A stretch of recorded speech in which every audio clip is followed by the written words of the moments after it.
Hey, what's up, Speakerphiles? Willington here. This is the JBL Go2, and in this package is the JBL Go3. So in this video, we're going to be getting our first impressions and direct comparison, to the JBL Go2 with the JBL Go3. And also, I will just give some of my thoughts about the JBL Xtreme3 since I've been getting so many questions about it ever since it was officially announced. So you'll get a little bit of my thoughts about that towards the end of the video. Anyways, let's get into this.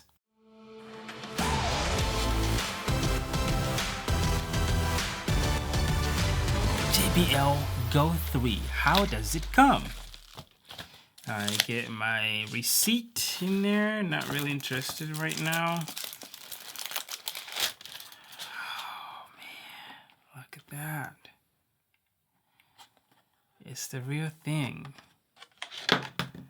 Okay, so it comes in a clear box like that, and as usual, this is your paperwork stuff.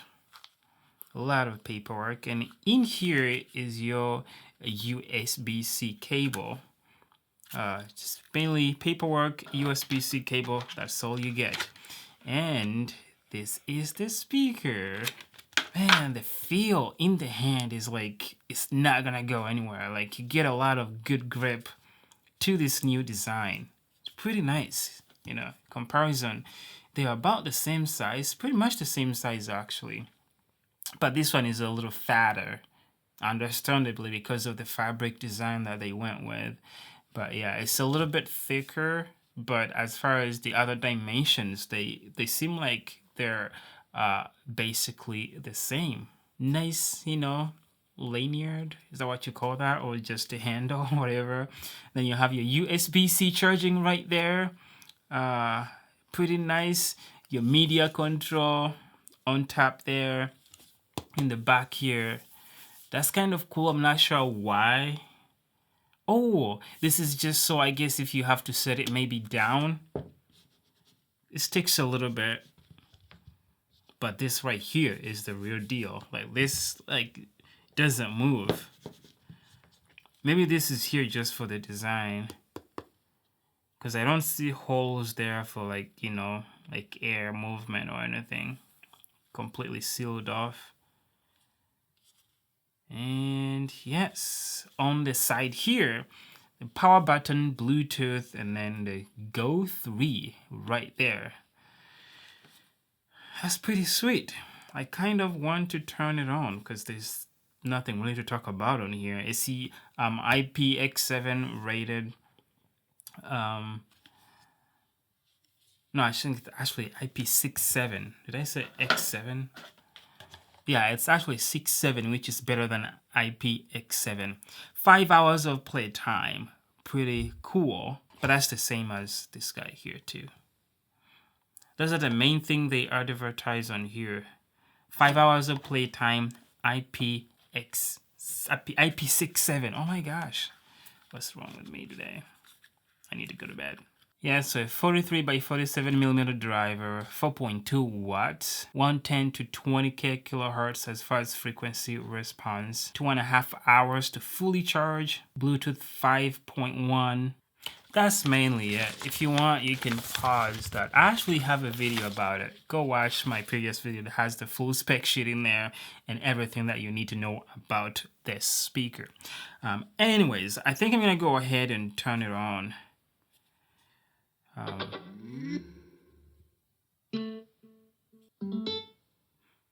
We are good to go, connected. I think I'm going to connect the Go2 too. Okay, so I have both the speakers connected, the Go2 and the Go3, just to get at first kind of impressions. I'm gonna be switching over from my microphone to a binaural microphone, so you're still gonna be getting a pretty good sound, but this is a completely different room, so everything might sound a little bit different, but it should still give you some pretty good sound. That's the Go3 playing.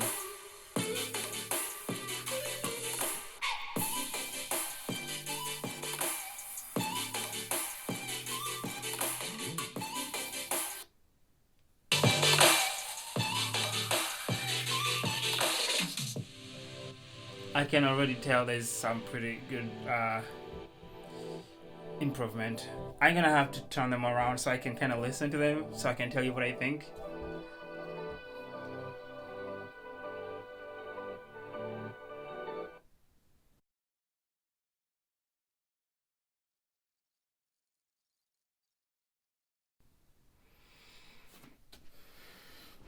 Okay, so here, actually I still have a binaural microphone recording, so I'm gonna play something here for you guys to listen to, and then I'll tell you what I think after you guys have also kind of listened to it. Let's do this.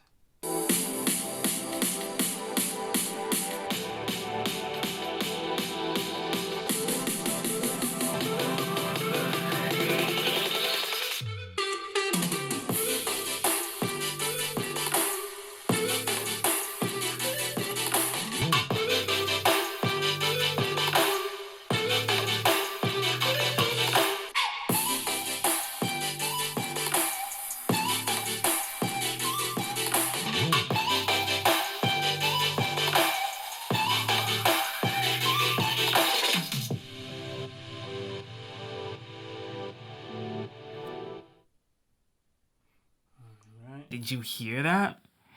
There's a good improvement between these two speakers. It's amazing. In the kind of the same form factor, there's a little bit of the low end is a little bit better. It's not like amazing, like it's not like something you're going to get from the flip line of speakers, for their size, but it's better than what they're pumping out of here.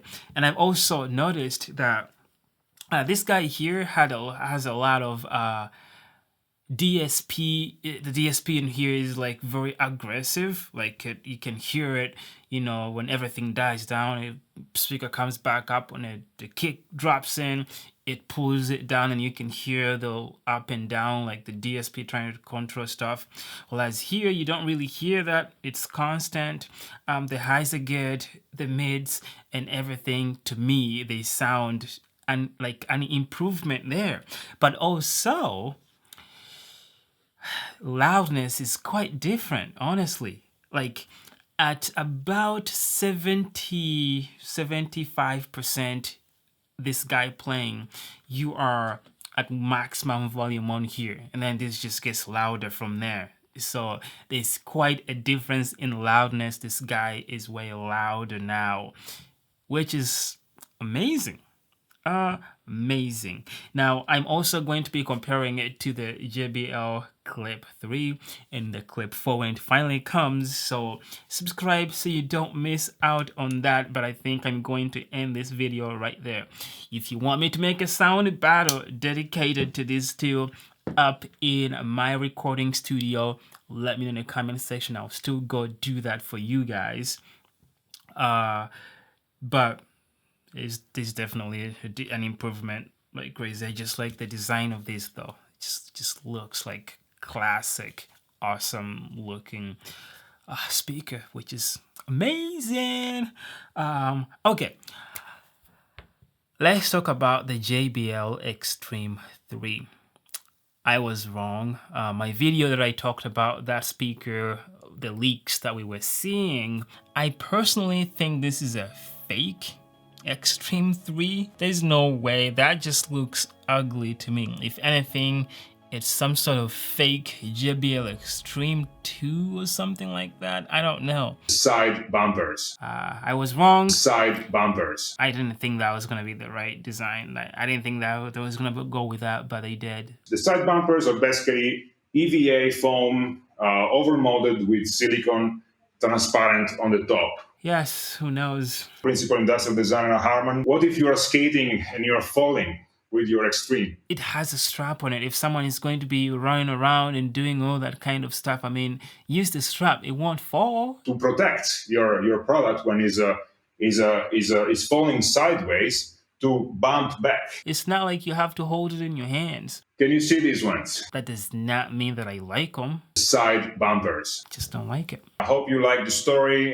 I just don't. Principal industrial designer Harman. But the thing is, to me, it doesn't look like there's gonna be a lot of like anything different as far as the speaker sounds.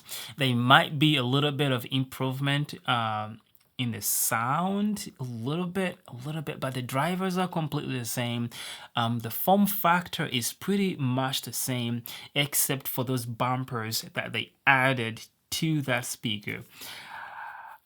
From what they explained, I get it. I get why they put those bumpers on there, but that does not mean that I like them. I just don't. I just don't. I think they should not have done that. It has a strap on it. If someone is going to be running around and doing all that kind of stuff, I mean, use the strap. It won't fall. It's not like you have to hold it in your hands. I'm not a big fan of the design. It will probably grow on me, and maybe I'll end up liking it after I have the speaker in the house. But as of right now, I like everything about the speaker. All the changes. It just looks good in the other aspects, but I don't like those bumpers on the ends there. They just don't like it. It's going to be coming into the house. Make sure you subscribe so you don't miss out when the speaker comes in. Thank you for watching this one. I'm excited. I'm pretty happy with what they did here. I'm going to be comparing it to some other speakers in its size and see how it does. So far, impressed, you know. Yes. Thank you guys for watching this one. Make sure you subscribe so you don't miss out on the next one. I will see you all. Actually, head over to Instagram and follow me over there, okay? Because why not? Support the channel. Subscribe, like the videos, follow me on Instagram. Let's be buddies over there, okay? I will see you guys in the next video. Peace.